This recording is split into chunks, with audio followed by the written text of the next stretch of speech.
the studio yesterday with a guy who was one of my mentees. Like the way I gotta tell you that story later. Okay, yeah, yeah. That's insane. I'll go to that.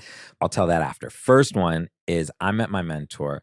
I was This is when he was like my second or third mentor. I met a lot of my really important mentors in my life when I was about 13.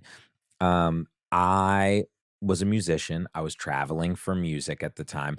I had gotten like some buzz, and MySpace was a thing. Yeah, I Okay. remember MySpace. Yeah. And I had somehow created a profile where I had a bunch of followers. Okay. So I don't even remember how I did it, but I was a kid. I used to do it in the library at school.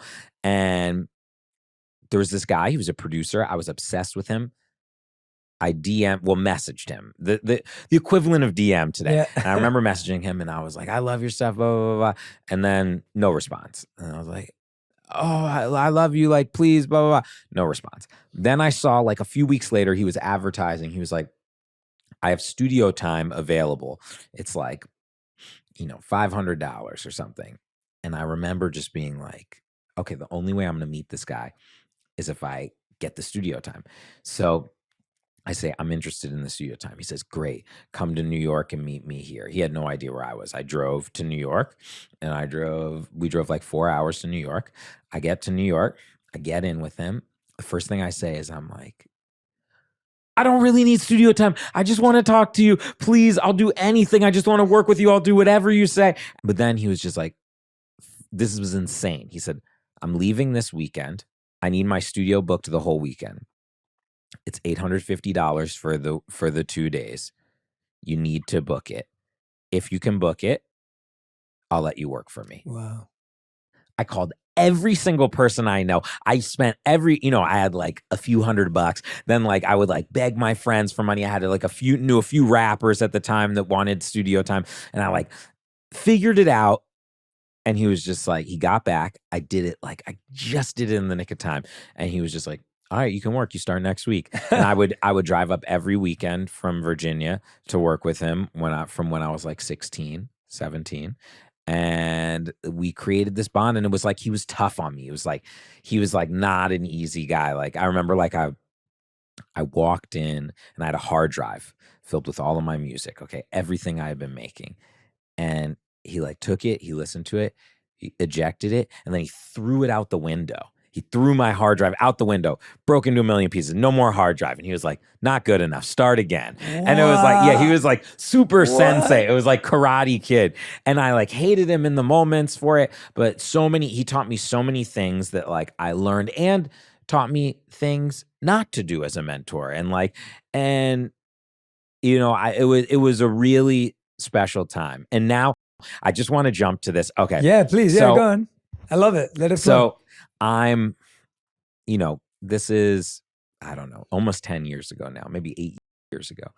And I'm playing poker at a friend's house. And my friend puts me on her story, her Instagram story. And the next day she comes to me and she said, "Hey, my friend's son saw you on my story, and apparently you're like a big deal in music." And she was just like, "You have to have him come work for you." And I was like, "What?" She was like, "Yeah, you have to have him come work for you." I was like, I don't need anyone else. I already have assistants, interns." And they were like, "No, you have to." And this lady is like there isn't really, you don't get to have a choice. So I was like, "All right, I'll meet him." So this kid comes in. He's 15 years old. He's like, like everything, like he's just so excited. And he like was so sweet, and he reminded me of me when I was a kid. He was like, "I'll do anything, I'll work for you, blah blah blah." I was like, "All right, come work for me." He comes and works for me. I still like am spending a lot of time in New York at the time. And so I don't see him. He's just like building a studio for me, and has never even met me besides that one day. Wow. But he does it for like a year. Then like I finally come back to LA, and I'm like, "All right, you ready to come into some recording studios?"